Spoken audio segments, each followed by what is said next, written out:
Le aviso. No, me avisan, lo dejo aquí, yo mientras todo lo que y cambio primero. Ok, perfecto. Ok, entonces pues iniciamos todo. Perfecto.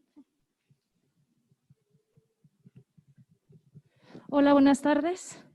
Me presento, soy la doctora Claudia Leija Cuevas, soy gastroenteróloga pediatra, soy médico egresado de aquí de la facultad de la Universidad Autónoma de San Luis Potosí y posteriormente hice mi formación en pediatría en el Hospital Infantil de México Federico Gómez y posteriormente hice gastroenterología y nutrición pediátrica en Centro Médico Nacional La Raza. Ya de esto, ahora sí que de que salí ahora, y fue desde el 2016, ¿sí? Ya estamos por acá, ya hace unos añitos que presenté el ENARM. Siéntase con la confianza de hacer preguntas. Vamos a ir revisando entonces los temas de diarrea aguda, también vamos a revisar lo que es diarrea asociada a antibióticos, enfermedad celíaca y galactosemia. ¿Sí?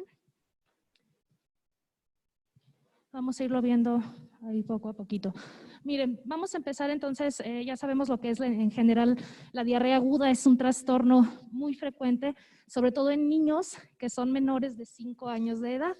Sí, es de las primeras causas, una causa muy elevada de morbilidad y mortalidad infantil a esta edad.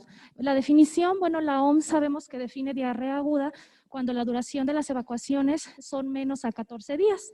Estas van a estar aumentadas en frecuencia y disminuidas en consistencia. Van a ser más de 3 evacuaciones al día y con la disminución en lo que es la consistencia.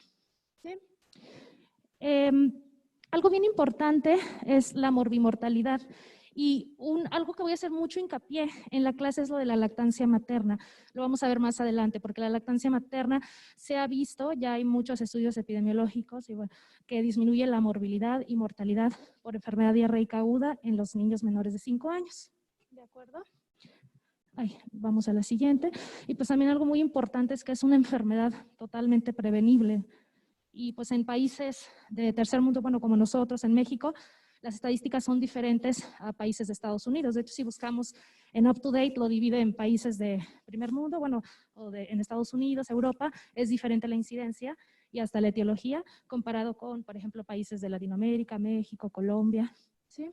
En esta tablita es el de Ensanud 2018, donde aquí se ve que los casos de niños con diarrea que se presentaron, se ha visto que la administración de suero fue mayor en comparación de la encuesta previa en el 2012, lo cual significa que sí se está haciendo más conciencia en cuanto al manejo de la diarrea aguda.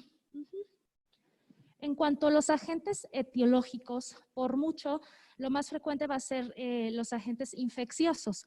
Y dentro de estos vamos a tener a lo que es la etiología viral, que va a ser de un 70 a un 80%, la etiología bacteriana un 20% y la parasitaria un 10%. Estaba viendo que acababan de ver hoy este mismo tema, ¿verdad? De parasitaria.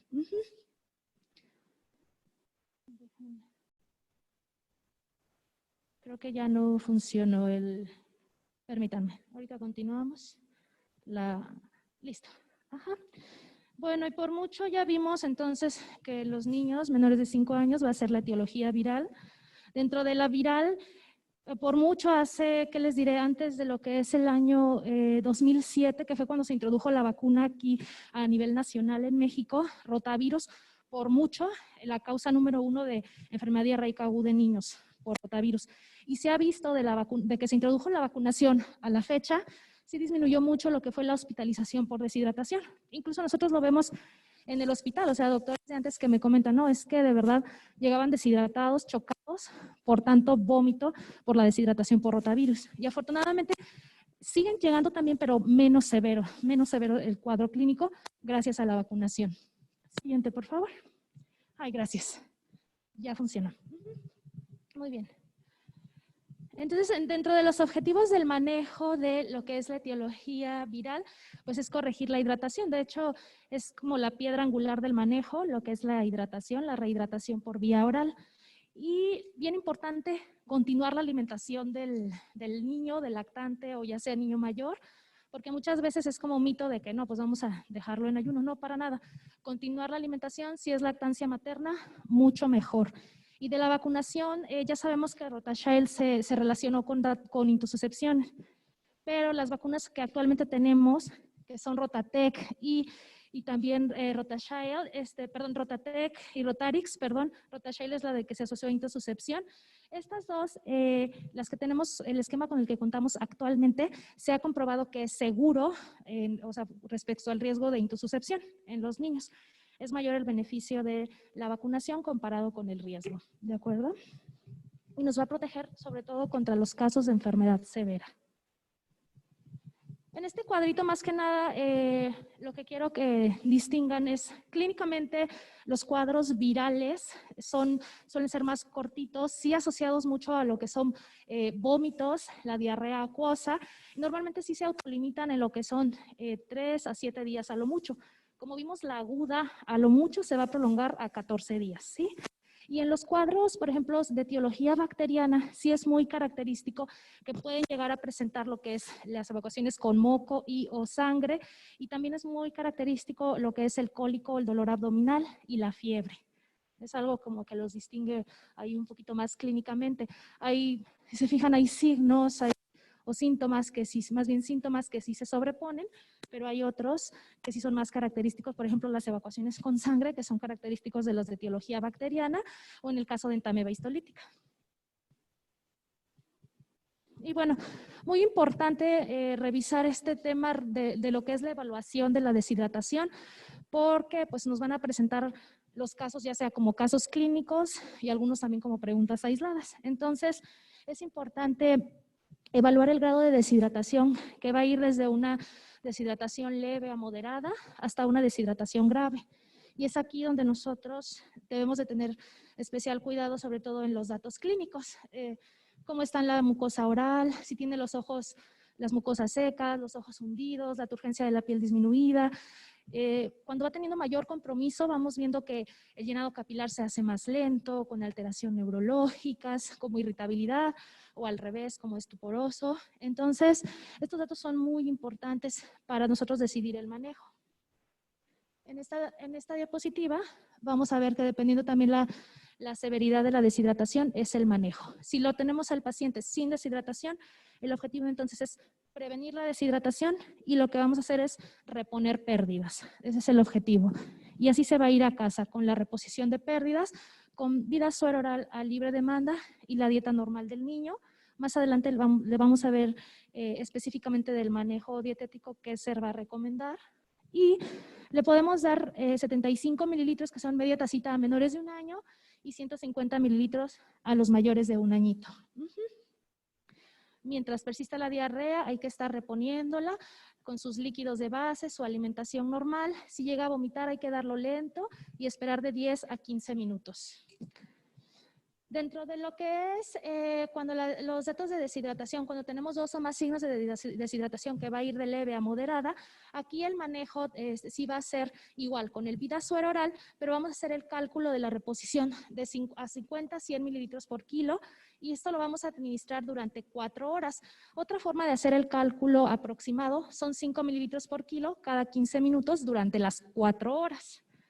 Y si el paciente no mejora en 6 horas, aquí sí nos vamos a saltar a las soluciones intravenosas, aunque en las guías sí recomiendan que lo ideal sería irte, en lugar de irte directo a la vía IV, puedes colocar una sonda nasogástrica para ofrecer la rehidratación vía oral, que en este caso si está vomitando mucho, por sondita nasogástrica. Y ya en casos sí severos que traen datos de choque hipovolémico o deshidratación muy severa, sí nos vamos a ir con las soluciones intravenosas. Anteriormente se utilizaba un esquema de hidratación IV. Actualmente lo que se recomienda son las reposiciones hídricas por cargas, de acuerdo como lo hacemos en el PALS, que las cargas son a 20 mililitros por kilo cada carguita de solución salina y llega e inicialmente se hace la primer carga y se recomienda una segunda carga. Si después de la segunda carga el paciente sigue con datos de choque, tienes que evaluar si realmente el choque es por deshidratación o trae un choque séptico, por ejemplo, para ver si agregas antibiótico o interconsulta terapia o tú mismo agregar aminas porque ya es un choque que no está respondiendo a la carga hídrica. ¿De acuerdo? Pero lo indicado es la reposición de cargas de acuerdo a PALS. Bueno, también es importante saber los criterios de gravedad y cuál es la necesidad de hospitalización de estos pacientes. Obviamente pacientes que están con choque o deshidratación severa mayor al 9% del peso corporal, con alteraciones neurológicas, problemas sociales que impidan el manejo adecuado en domicilio. Luego tenemos pacientes que son de comunidades muy lejanas o que la mamá a lo mejor tiene un nivel sociocultural bajo y que no te entiende las indicaciones, pues mejor dejarlo hospitalizado. Cuando fracasa el tratamiento con suero de rehidratación oral o cuando sospechas pues un proceso quirúrgico. Y los pacientes que tienen mayor riesgo de deshidratación son los lactantes menores de 6 meses, cuando tienen más de 8 evacuaciones líquidas en 24 horas o más de 4 vómitos también en menos de 24 horas. Deben de vigilarse en el hospital por lo menos 4 a 6 horas para asegurar que mantengan un buen estado de hidratación. Déjenme voy un poquito para acá.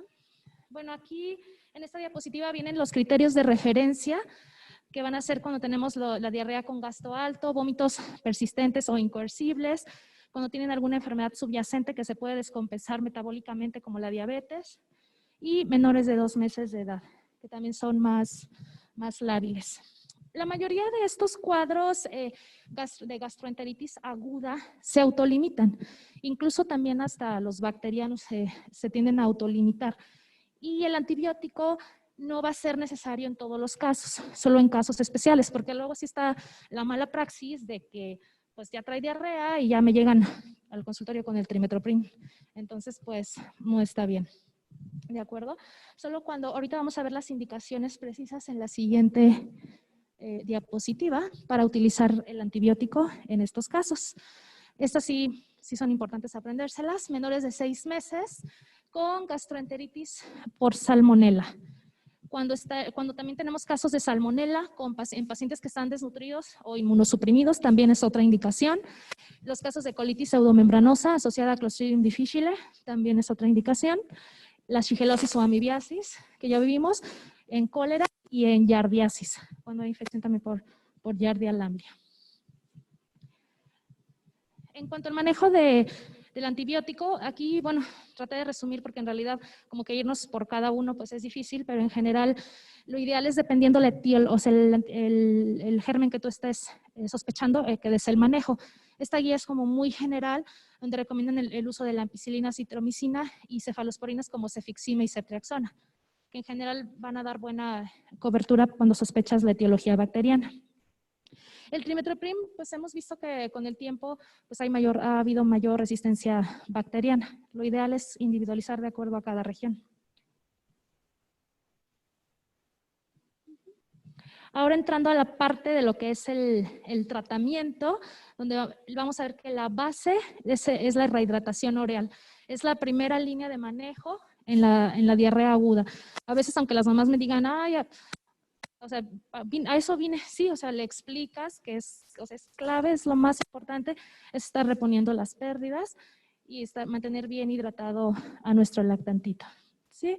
No es necesario, si el paciente puede tomar los líquidos vía oral, no es necesario que nos vayamos a vía IV, ¿de acuerdo? Porque luego sí pasa que el niño a lo mejor no tiene tantos vómitos y sí te puede tolerar en forma lenta el suero de rehidratación oral, ¿de acuerdo? También se han hecho estudios donde comparan lo que son las soluciones de hidratación oral en cuanto a lo que es la osmolaridad, los miliequivalentes de sodio sobre el litro que presentan. Por ejemplo, el Pedialit diarrea tiene la presentación de 60 equivalentes de sodio, ¿sí? Y se ha visto que cuando comparan estas dos, las que tienen menor equivalencia de sodio, tienen menor necesidad de hidratación endovenosa, menor tasa de gasto fecal y menor frecuencia de vómito y duración de la diarrea. También, de hecho, recuerdo que en años anteriores, bueno, hace muchos años, como 10 años, preguntaban siempre la composición del Vidasor oral o del suero de rehidratación oral, del clásico, del de la OMS, ¿no? Que en este caso trae 90 miliequivalentes de sodio por litro de solución. Y si era una pregunta clásica, yo creo que ya está muy chutada, no creo que la vuelvan a hacer, pero bueno, por sí o por no. Y en el manejo nutricional de la diarrea, aquí es bien importante igual decirle a la mamá que continúe la alimentación habitual, pero sí que disminuya el consumo de lo que son jugos o gaseosas, porque sí por la osmolaridad aumentada pues puede empeorar el cuadro actual de la diarrea. porque sí es bien, luego de verdad, que sí llegan que no, que le da Gatorade o Seven, cosas así. Entonces, sí explicarles solo su suerito de rehidratación. ¿De acuerdo? No diluir la fórmula, porque antes, antes también había, bueno, quienes recomendaban que iban como diluyendo la fórmula y ya luego la concentraban, la hacían a concentración normal, pero se vio que eso no tiene beneficio, ahora sí que en la respuesta clínica o en la duración de la diarrea. ¿De acuerdo? Continuar la alimentación habitual, obviamente con preferencia por alimentos astringentes. Y déjenme ver. Creo que eso es lo más importante, no diluir la fórmula. Tampoco está indicado el uso rutinario de fórmulas deslactosadas en cuadros de diarrea aguda. Recuerden que, bueno, cuando ya habitualmente la diarrea tiende a durar más de 7 días, 7, 14 días, aquí en estos casos sí pueden tener una intolerancia transitoria a la lactosa, pues porque se barren por la lesión en las microvellosidades y se barre la lactasa. Cuando ya en estos casos de más de 7 días, tal vez sí está indicado o sí dar una fórmula deslactosada, pero en una diarrea aguda, o sea, de menos de 14 días, no está indicado como tal la fórmula deslactosada. De hecho, la lactosa es el principal carbohidrato en la leche materna, entonces no es necesario como tal, así de rutina. Ahora, respecto al uso de probióticos, que pues hay mucho, actualmente ya hay mucha información actualizada sobre microbiota, y en el caso de uso de probióticos en pacientes con diarrea aguda y asociada a antibióticos, ¿qué evidencia tenemos en pediatría? Pues sí, ya la evidencia nos dice, tanto en metaanálisis como en revisiones sistemáticas, que sí hay una disminución de la duración de la diarrea hasta en un día, que es 24 más menos 4 horas, lo que disminuye la duración de la diarrea, y también nos va a ayudar a que se prolonguen los siguientes 4 a 7 días. Entonces, ese sería el beneficio de utilizar probióticos. Y este beneficio se ha visto solo con cepas únicas, porque ya ven que luego hay presentaciones comerciales que vienen combinadas, pero no, en los que se estudiaron son aislados. La presentación sola de Lactobacillus rhamnosus GG y Saccharomyces boulardii por separado, ¿no? Ambos han sido se han asociado a este beneficio. Y en la diarrea asociada a antibióticos y a Clostridium difficile, también se ha visto que disminuye el riesgo de un 50 a un 60% el uso de estos probióticos. Este es lo mismo, lo que les comentaba, que se muestra el beneficio cuando tenemos una sola cepa. En esta tablita lo que les quiero mostrar, la doctora Hania Zajewska, ella pues, ha estudiado siempre muchísimo, desde hace muchos años, lo que es el uso de probióticos en niños, sobre todo también en diarrea aguda. Igual aquí lo que ella nos estudió fue el uso en gastroenteritis aguda, también en la diarrea asociada a antibióticos, en la diarrea nosocomial, nos va a ayudar también como en forma preventiva, y también en niños que acuden a guarderías, que nos va a ayudar también para disminuir estos cuadros de diarrea, y las cepas que se asociaron al beneficio, igual son Lactobacillus rhamnosus GG y Saccharomyces boulardii. Respecto a la suplementación de zinc, ¿qué dicen las guías mexicanas? Por ejemplo, la OMS en general recomienda la suplementación de zinc en todo desnutrido. Pero ya en estudios recientes se ha visto que no hay evidencia que justifique el uso de zinc en niños que están bien nutridos con gastroenteritis. Que los niños que se benefician son los niños con desnutrición, pero más que nada el beneficio es por la desnutrición. Entonces, en estos casos sí se recomienda. O sea, para fines de examen, pues la OMS sí lo recomienda. La mayoría de los estudios que dicen que no es necesario niños bien nutridos, esos son estudios más de Estados Unidos y de Europa. Pero pues para fines de nuestro examen o de guías, pues la OMS sí lo recomienda. Mande. Sí, fíjate que sí hay un artículo donde mencionan las dosis, pero sí tienen que ser de arriba de 5 billones de unidades. Y precisamente por eso es el beneficio de que sea como cepa única, porque si tú ves, los que vienen combinados traen bien poquita concentración, o bueno, la cantidad es menor. Entonces sí es mejor que vengan solitos, o sea, la presentación. ¿De acuerdo? Sí, de nada. Y en cuanto también al manejo, que no está recomendado, ya hemos visto pues los opiáceos, la loperamida, en general sales de aluminio y bismuto, colestiramina. Luego por ahí me encuentro en el consultorio que andan enviando estos medicamentos a niños pediátricos. Bueno, y no se ha visto, la verdad no se ha visto que tenga beneficio. Al contrario, de hecho, por ejemplo, la loperamida se ha asociado a mayor riesgo incluso de híleo y mortalidad en pacientes pediátricos.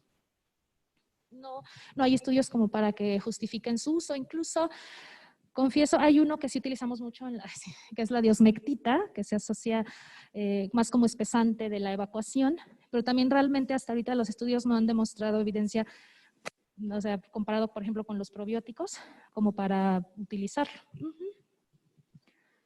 Pero para fines de examen, estos no se ha comprobado que funcionen. Sí. Aquí siento que me faltó una, sí, es esta. Esta va primero y luego esta diapositiva. Aquí voy a empezar a hablar de lo que es diarrea relacionada con el uso de antibióticos. Y los antibióticos que más se asocian, sí podría también ser pregunta, a la diarrea por antibióticos, los más frecuentes son ampicilina, moxicilina, cefalosporinas y clindamicina. Son los que más se relacionan a diarrea por antibióticos. También puede ser, tenemos pacientes, es muy común la nosocomial, que tienen una polifarmacia, o sea, tienen muchísimos medicamentos, por ejemplo, los pacientes posttransplantados renales, ¿verdad?, con infecciones, pero también acá tenemos los que son frecuentes y los poco frecuentes. Yo creo que los más importantes son ahorita los más frecuentes. Y bueno, la infección por Clostridium difficile nos va a dar hasta un 20-30% de la diarrea que está relacionada con los antibióticos. Y bueno, se va a caracterizar pues, por la diarrea acuosa, que es una diarrea aguda. La severidad puede ir desde muy leve hasta una forma muy severa.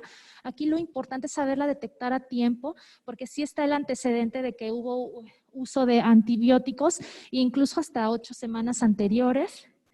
Y aquí para nosotros poder hacer el diagnóstico, pues va a ser clave el análisis de materia fecal para toxinas de Clostridium difficile.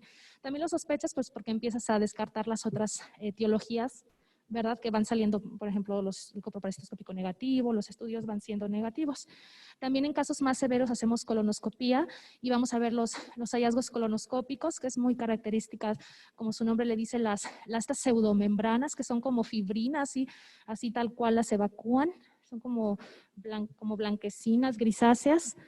Y también ya cuando tomamos biopsias durante la colonoscopía, tenemos hallazgos histopatológicos que nos van a revelar los datos de esta colitis pseudomembranosa. Aquí vemos en este estudio histopatológico, que es muy característico, le llaman que se ve como si se viera como en un volcán en erupción, así es como típico, y se ven aquí lo que tenemos son muchos polimorfonucleares y fibrina y restos o detritos celulares. Y eso es característico de las pseudomembranas en la forma histopatológica. También en la colonoscopía se ven como pseudomembranas. En cuanto al manejo de esta diarrea aguda asociada a antibióticos, lo primero va a ser suspender en la medida que sea posible el antibiótico que está relacionado en sí con la diarrea. Y cuando es un cuadro leve, iniciar lo que es metronidazol oral a 30 miligramos kilo día en 3 dosis por día. Cuando tenemos cuadros que son ya más severos o que son un cuadro que está complicado, aquí se recomienda el uso de la vancomicina, ¿de acuerdo?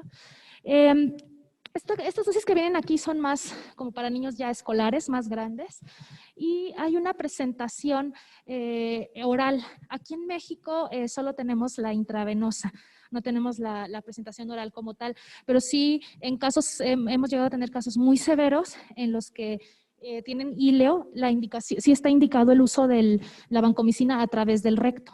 ¿De acuerdo? Y se utiliza en esta presentación 500 miligramos en 100 mililitros de solución salina o vía rectal cada 6 horas como en un enema. Ya en cuanto mejora la condición del paciente, puedes hacer el cambio a vía oral. En general viene lo mismo, el manejo para la leve con metronidazol y para las formas ya moderadas a severas con vancomicina. Es bien importante tratar de disminuir el uso y la duración de los antibióticos porque estos pacientes tienen un elevado riesgo o porcentajes de recaídas. ¿De acuerdo? Esto es súper, súper importante. Y bueno, en general la diarrea aguda es muy importante la prevención, las medidas higiénico-dietéticas, el lavado de manos, que ahorita más que nunca yo creo que todos lo tenemos en cuenta, la lactancia materna, que también nos va a ayudar, incluso en nuestra población, en comunidades rurales y tanto en la ciudad, nos va a ayudar en la prevención de estas enfermedades. Y hay que hacer, ahora sí que fomentar la lactancia materna, idealmente que sea exclusiva y prolongada, en la medida que sea posible. Si quieren aquí, bueno, puse así dos preguntas, es una pregunta y la dos es un casito clínico así súper chiquito. No sé si lo quieran leer rápido para que se despejen un poquito. Y ahorita ya continúo con las otras clases. ¿Alguien que quiera leer de este lado? Doc. ¿Para despejarnos? Sí. Son indicaciones de uso de antibióticos en gastroenteritis aguda en niños, excepto A, gastroenteritis por salmonela en menores de 6 meses, B, enteritis por Clostridium difficile, C, shigellosis, D, gastroenteritis por salmonela en paciente inmunocompetente, E, diagnóstico de sepsis, F, diarrea por vibrio cólera.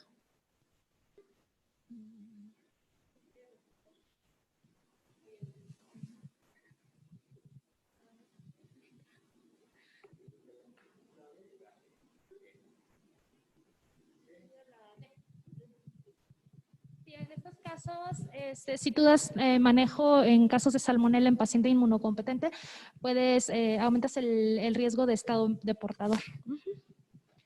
Incluso hasta asintomático, por eso es que no se recomienda. Ahora de este lado, si quieren lo leemos así rápido y ya continuamos para no. Paciente femenino de 8 meses de edad sin antecedentes de importancia para su padecimiento actual. Inició hace 3 días con diarrea sin moco ni sangre, 6 en 24 horas y vómito incoercible. A la exploración física irritable, ojos hundidos, sedienta, mucosas secas, llenado capilar normal de 2 segundos. Determine el grado de deshidratación y tratamiento de elección. A. Moderado, rehidratar con Vidazorel 30 mililitros por kilogramo y ofrecer en 6 horas.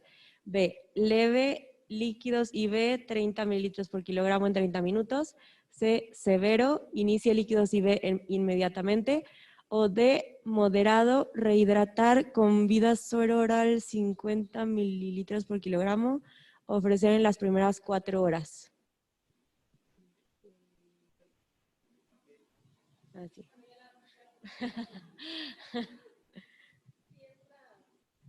Aquí lo importante es que pues aprendan a, pues sí, tratar de contestar siempre lo que les preguntan, concentrarse muy bien, porque a veces de eso depende muchísimo también el éxito del examen, ¿no? Porque luego a veces pasa que interpretas mal y andas poniendo otra respuesta. Bueno, vamos a ver ahora lo que es enfermedad celíaca en pediatría. Bueno, esta enfermedad es una enfermedad de tipo autoinmune y que está desencadenada por el consumo de gluten y prolaminas relacionadas que aparecen en individuos que tienen predisposición genética, principalmente la de HLA-DQ2 y DQ8. ¿De acuerdo? Entonces es también multifactorial, pues participan factores genéticos, ambientales, entre los que junto con el gluten va a destacar también la microbiota intestinal y la respuesta inmunológica de los pacientes. En cuanto a los síntomas, ahorita me regreso a esta. Se ha visto que la enfermedad celíaca es un gran, pues ahora sí que tiene un gran espectro clínico. De hecho, se ha dicho que es como un gran camaleón, porque realmente te puede dar desde un espectro muy leve hasta muy severo. Y también tenemos lo que es en la punta del iceberg, los datos que tienen los pacientes que tienen síntomas, y en la parte escondida, pues los pacientes que no presentan síntomas. Se ha visto que se puede incluso retardar el diagnóstico dependiendo, bueno, el país, pero pueden ser desde 10 hasta 15 o 20 años en retardar el diagnóstico. Pero en niños sí podemos llegar a hacer también diagnóstico en esta edad. Miren, hemos visto, se han visto reportes de pacientes con enfermedad celíaca con un estreñimiento de difícil manejo, pacientes con muchos síntomas de síndrome de intestino irritable, incluso síntomas neurológicos como lo que es cefalea, autismo, trastornos endocrinológicos, también trastornos dermatológicos, y que ya, ahora sí que ya cuando de plano no le encuentran o hay que sospechar cuando tienes varios datos clínicos, pues lo mejor es hacer el screening o tamizaje. Ahorita lo vamos a ir viendo. Aquí vienen los síntomas y los signos por edades. Tenemos en niños, adolescentes y adultos. Pues sí hay algunas variaciones si se fijan. Por ejemplo, en niños pequeñitos, pues sí tenemos la diarrea, vómitos, dolor abdominal. Miren, aquí hay datos neurológicos, la apatía, introversión, tristeza. Acá si se fijan, dentro de los signos hay un retraso en el crecimiento, distensión abdominal. Esta es una imagen clásica que nos ponen en los libros de lo que es el niño celíaco, que está como con mucha distensión abdominal. Se fijan, adultos sí también tenemos bastantes síntomas neurológicos. Bueno, por ahí había visto lo de la cefalea, incluso hasta puede ser como ataxia, neuropatía periférica. ¿Sí me entienden? Aquí ya en los adultos vamos a poder endocrinológicos. Entonces aquí lo importante es hacer ahorita les digo, la sospecha clínica. También algo que nos podrían preguntar, la enfermedad celíaca en los niños va a tener un aumento del riesgo o en estos pacientes más bien se recomienda hacer screening porque tienen riesgo más elevado de tener enfermedad celíaca. Y si se fijan, son enfermedades autoinmunes, como es la diabetes mellitus tipo 1, la tiroiditis autoinmune, tienen este porcentaje de riesgo de que incremente o que tengan prevalencia de enfermedad celíaca. También tenemos el síndrome de Down, síndrome de Turner, síndrome de Williams, la deficiencia selectiva de IgA y familiares en línea directa con enfermedad celíaca también. De hecho, en estos pacientes sí se recomienda que se haga también un screening o tamizaje.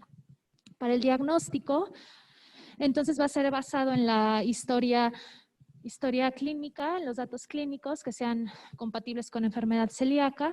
Se recomienda realizar las pruebas serológicas que pueden estar positivos. También la prueba genética, el HLA compatible, que es el DQ2 o el DQ8. Y también con alteraciones histopatológicas compatibles, que ahorita las vamos a ver, y que presentan una respuesta clínica y serológica con la dieta libre en gluten. Esto es muy importante como para confirmar bien el diagnóstico. Aquí vemos entonces, para el diagnóstico tenemos paciente con síntomas, sospechamos los síntomas, o con individuos también de alto riesgo de la enfermedad, ya vimos, como los que tienen las otras enfermedades. Estas guías son pediátricas, son de la ESPGHAN, no son tan recientes, son del 2012, pero ahorita les digo, sí marcó un cambio, porque en estas guías nos dicen, bueno, ahorita les explico para el diagnóstico. Lo que pasa es que, miren, en estas guías nos dicen, hay unos pacientes, es la excepción pediátricos, en los que no se va a pedir la biopsia como el gold standard. Ahorita se los digo más adelante, pero eso viene a partir de estas guías. Aunque estas guías son europeas, pero para fines de examen, el gold standard o el estándar de oro, que ahorita lo vamos a ver, es la biopsia intestinal. ¿Sale? Y ahorita les explico esta parte, ya después de que veamos la serología. En cuanto a los estudios serológicos que nosotros vamos a pedir, van a ser, ahorita les digo, los anticuerpos antitransglutaminasa y antiendomicio son los más característicos. Se ha visto en general que su sensibilidad y su especificidad va a ir arriba del 95%. Tienen muy buena especificidad. Déjenme busco, acá está. Los anticuerpos antiendomicio van a ser más útiles para el diagnóstico, aunque su costo es superior. Y los anticuerpos antitransglutaminasa son más de elección para el seguimiento y también tienen menor costo. Tienen muy buena sensibilidad del 92 al 100% y una especificidad del 91 al 100%. En general se recomienda antes, a la vez que mides anticuerpos, también debes de medir el nivel de inmunoglobulina total, porque si tenemos una deficiencia de esta inmunoglobulina, nos va a dar falsos negativos. Entonces siempre hay que pidamos estos, también hay que pedir el nivel de inmunoglobulina A. Y tenemos por ahí los anticuerpos antigliadina, que se ha visto que es un marcador adicional que puede ser útil en menores de 2 añitos que tienen anticuerpos antitransglutaminasa negativos. Pero los que nosotros vamos a pedir de rutina, bueno, para van a ser los antitransglutaminasa y si es posible también los antiendomisio. Para elegir antitransglutaminasa porque es más accesible tanto económicamente y tiene buena sensibilidad y especificidad. Ese de cajón para diagnóstico antitransglutaminasa. Y ya con estos, les decía, ahorita les comento lo de hace ratito, pero miren, el estándar de oro por mucho, el gold standard, de hecho en adultos también así es, pues es la biopsia intestinal que vas a realizar a nivel de duodeno y yeyuno.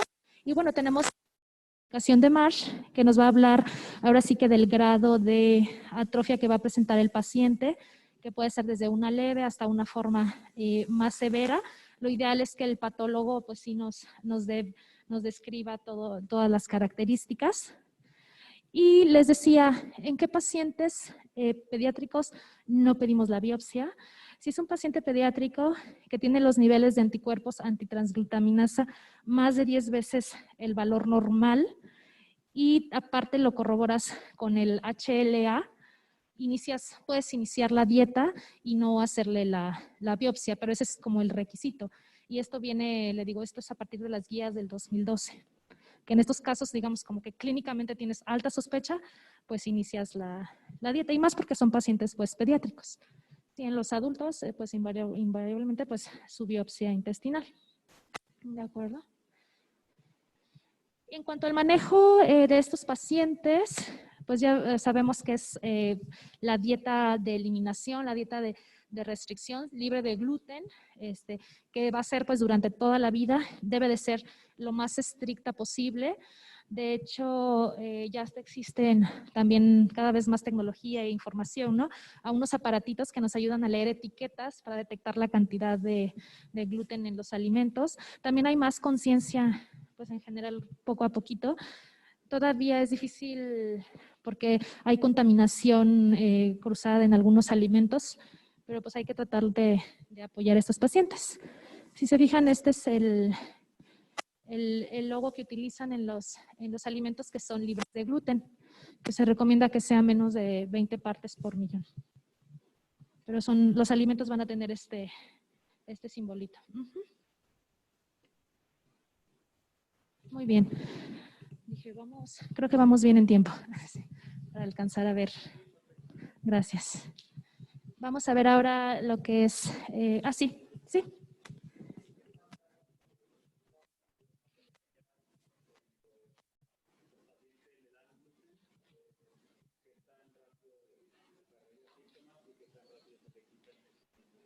Más bien, aquí el doctor pregunta que qué tan rápido disminuyen los síntomas o responde clínicamente con la dieta de eliminación. Okay.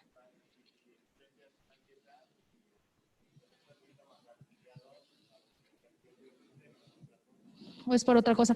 Sí, fíjate que en ese tipo como ese mecanismo autoinmune, en ese tipo de pacientes, sí te puedes esperar una respuesta, sí tienes que esperar mínimo, o sea, una semana para poder empezar a ver buena respuesta. Porque te digo, hay alimentos que tienen ahora sí que reacción cruzada, o a lo mejor yo un alimento como es autoinmune también, que consumí, te diré, 4 días antes, incluso todavía puedo tener síntomas dentro de esa semana. Entonces tienes que esperar mínimo una semana para empezar a ver respuesta y también depende de qué tan estricta sigas la dieta, porque a lo mejor ya la empezaste a llevar, pero no la estás restringiendo al 100%. Lo que sí se ha visto es que la calidad de vida sí mejora muchísimo entre más se apegan a esta restricción, porque sí también van viendo mejoría de los síntomas. Y aquí muchas veces sí la respuesta clínica es más rápida que la respuesta histológica, por ejemplo, para biopsias. Esas no las haces tan seguido. Pero sí es importante. Ajá.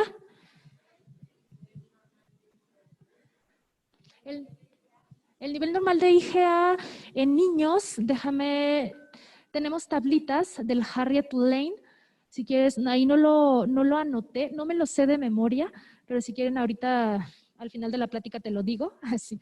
De hecho, siempre que checo los niveles de inmunoglobulinas en pacientes pediátricos, lo que hago es eso.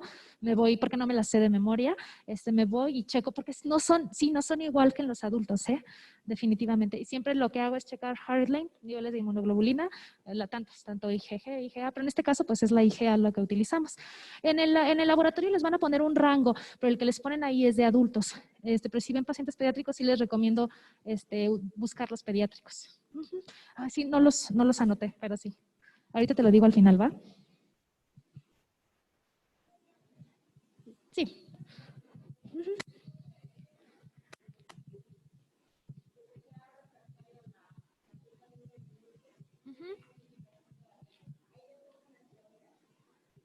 Si es que, perdón, si es refractario, pues aquí sí tienes que reevaluar. Lo primero es la asesoría nutricional y sí lo ideal sería, sí, junto con el nutriólogo y el médico, o sea, ver por qué no está respondiendo. Sí hay casos muy severos, fíjate que en niños no me ha tocado tanto que use el uso de esteroide, pero en adultos sí está reportado. Te digo, pero en casos sí tienes que reevaluar. La verdad es que de los casos pediátricos, la mayoría sí responden al manejo dietético. Pero sí tendrías que reevaluar. Aquí la clave pues es la alimentación, o sea, el contenido de gluten en los alimentos.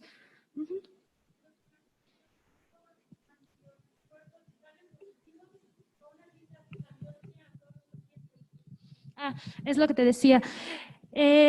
Para adultos, sí. En el caso de pediátricos, si tú tienes los niveles de anticuerpos hasta 10 veces arriba del valor normal, y si aparte también tú corroboras con HLA-DQ, puedes diferir la biopsia.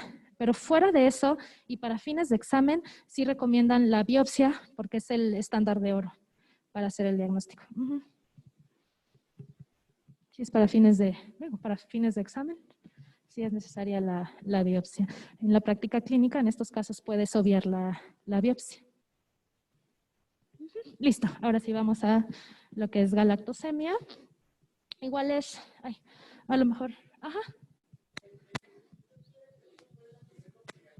¿Dónde?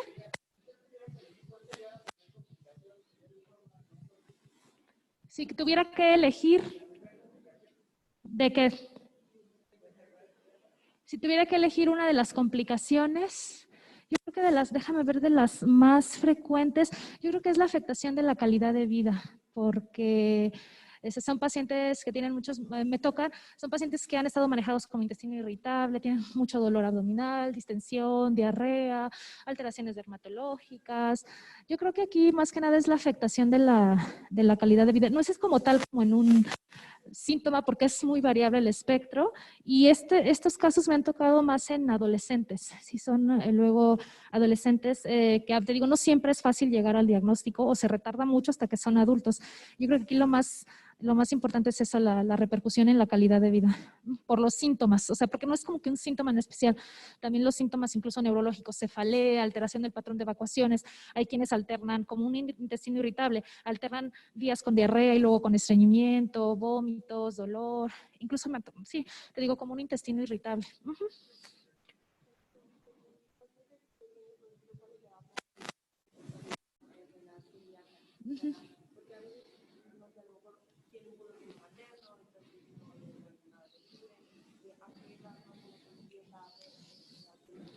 Fíjate que es bien difícil. Sí, lo que pregunta la doctora es que en pacientes pediátricos, o sea, como qué tan pequeñitos, o sea, el diagnóstico, ¿no?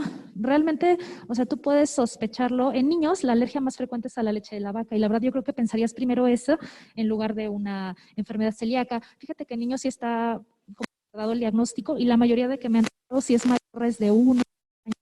O sea, realmente en lactantes sí es súper raro, como que hay otras entidades que tú pensarías primero, como por ejemplo tú ves un niño con diarrea aguda o diarrea crónica y te digo, por mucho vemos muchísimo alergia a la proteína de la leche de la vaca y pensaría primero a lo mejor que enfermedad celíaca, pero ya tú si ves que el paciente continúa y vas descartando etiologías infecciosas, alérgicas, ya vas orientando el diagnóstico, pero también esto va retrasando y realmente sí se da en niños ya mayores de 1 o 2 añitos de edad. Sí, de nada. Listo. Bueno, de galactosemia, ciertamente sí, tal vez sea más frecuente que vean pacientes con enfermedad celíaca que con galactosemia, aunque si se eligen ser pediatras, pues yo creo que sí van a ver de los dos también. Bueno, la galactosemia es una alteración del metabolismo de los carbohidratos.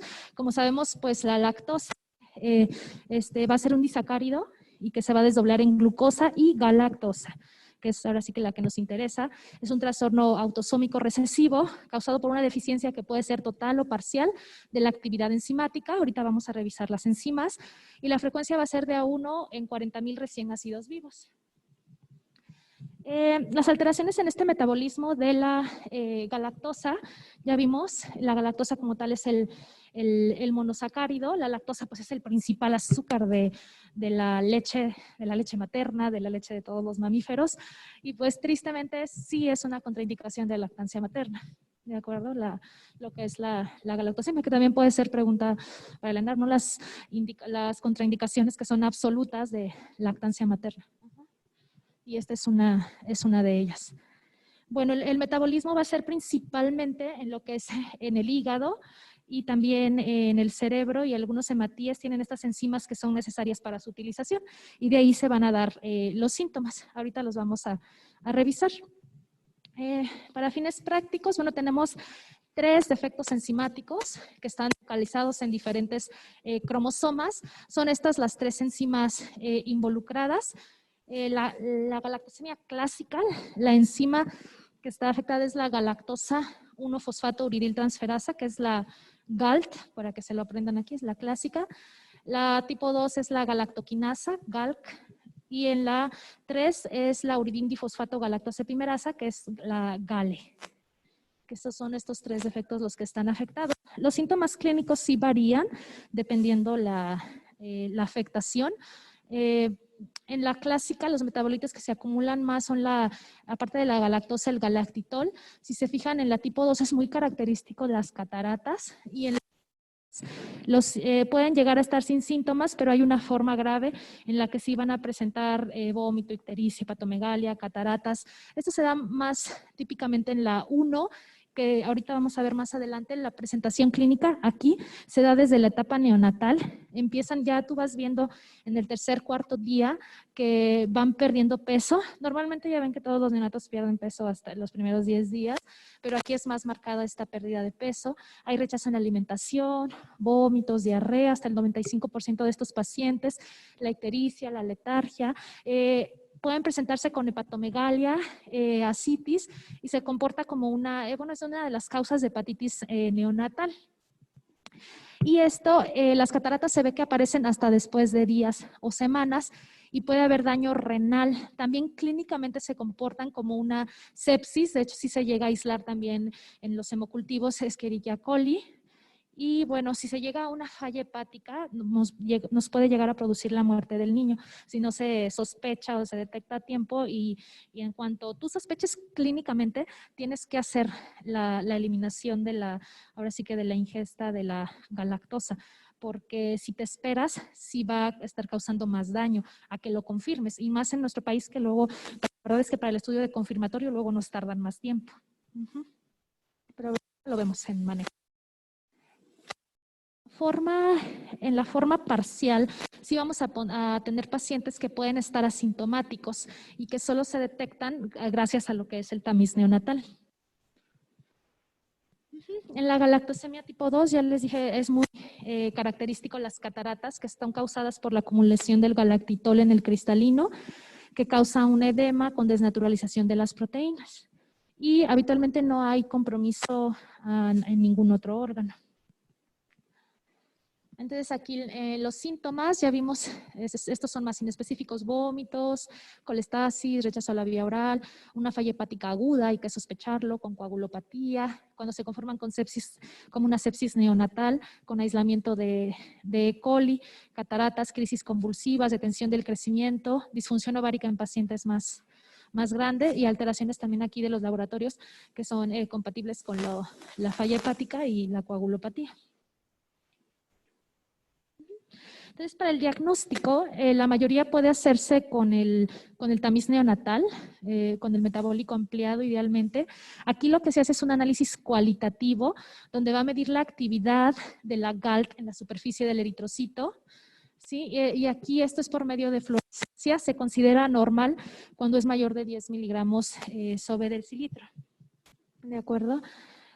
Aquí está.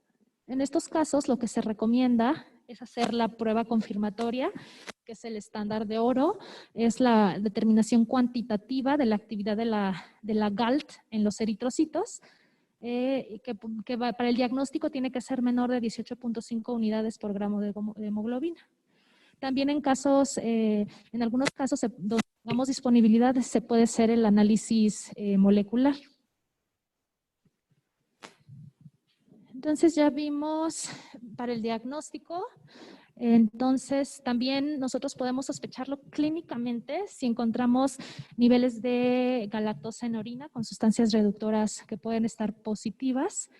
¿Sí? Y los niveles, ahora sí que por medio del tamiz, y lo ideal es hacer la prueba confirmatoria para el diagnóstico certero.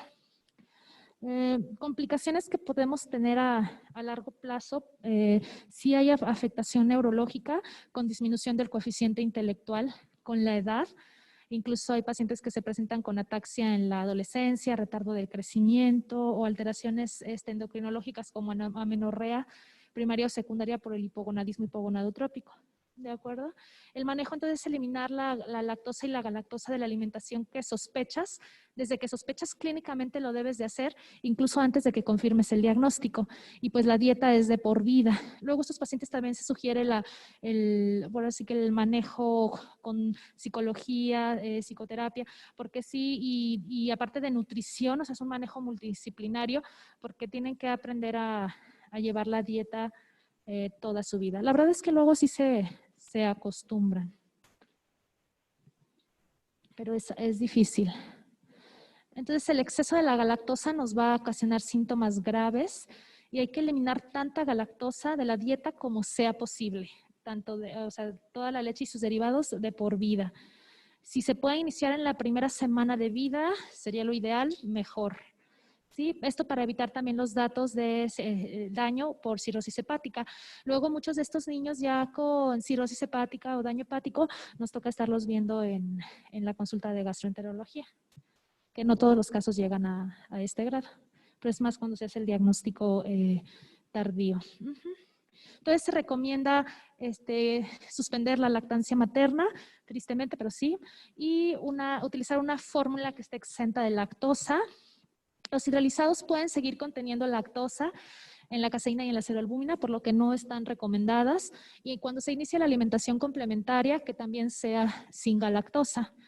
En mayores de 1 año van a ir viendo que también los alimentos se van a ir ahora sí que adaptando. Lo ideal es dar un seguimiento estricto nutricional para ver qué tanto puede ser permisivo la presencia de galactosa, de acuerdo a los datos clínicos y a la evolución. Déjenme ver.